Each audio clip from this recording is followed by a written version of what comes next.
The Tell, a memoir by Amy Griffin. Key takeaways. Number 1. A life built on running and the pursuit of perfection. I ran because I was afraid of what I would feel if I sat still. Early life facade. Growing up in Amarillo, Texas, the author cultivated an image of the perfect daughter, athlete, and leader, mirroring the ordered world of her family's convenience stores.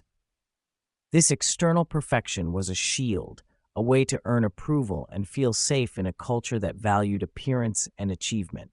Running became her primary coping mechanism, a constant motion to outrun internal discomfort. Achievement as validation. Success in sports and academics was a path to her father's pride and community recognition. This reinforced the belief that her worth was tied to accomplishments, leading to a relentless drive for exceptionalism. The pressure to be the real leader and the perfect daughter became a heavy burden, replacing childhood spontaneity with a need for control. Loss of freedom.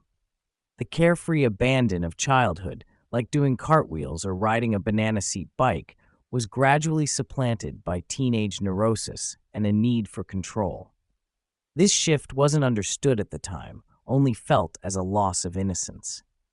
The author learned to prioritize others' comfort and suppress her own needs, becoming a people pleaser conditioned to look good and achieve, even if it meant sacrificing her true self. Number 2. The body remembers, physical manifestations of unseen trauma. It was like my body knew something that I didn't. Physical toll of repression. Despite a seemingly perfect life, the author experienced chronic physical ailments, including back and hip surgeries, sinus infections, and unexplained panic attacks. These physical issues were the body's way of signaling unresolved trauma, a tell that something was deeply wrong beneath the surface of her high-functioning life. Body's instinctual reactions. The body reacted viscerally to triggers, even seemingly innocuous ones like a dentist pressing on her shoulder or her husband playfully using a yoga strap. These moments triggered fight-or-flight responses, revealing a deep-seated fear and need to escape, long before the conscious mind understood the source. The body held the memory, even when the mind did not. Running as avoidance. The relentless need for physical activity, culminating in training for a triathlon, was an attempt to outrun internal feelings.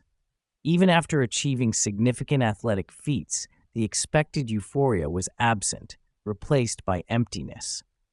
This highlighted that external accomplishments could not fill the void or silence the body's persistent messages.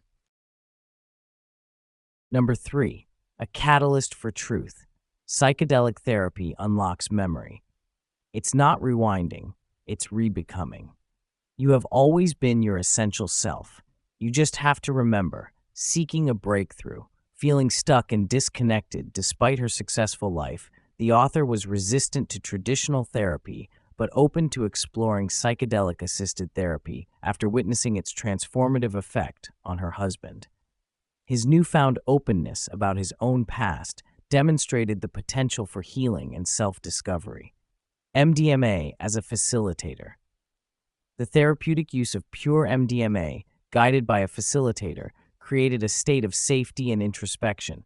It calmed the fear response, amygdala, and fostered self-compassion, allowing the author to access memories that had been blocked by denial and shame. The facilitator's role was to witness and support, not to guide or interpret the experience. Accessing deep knowing. The session was described as meeting one's most compassionate self and encountering deepest knowing.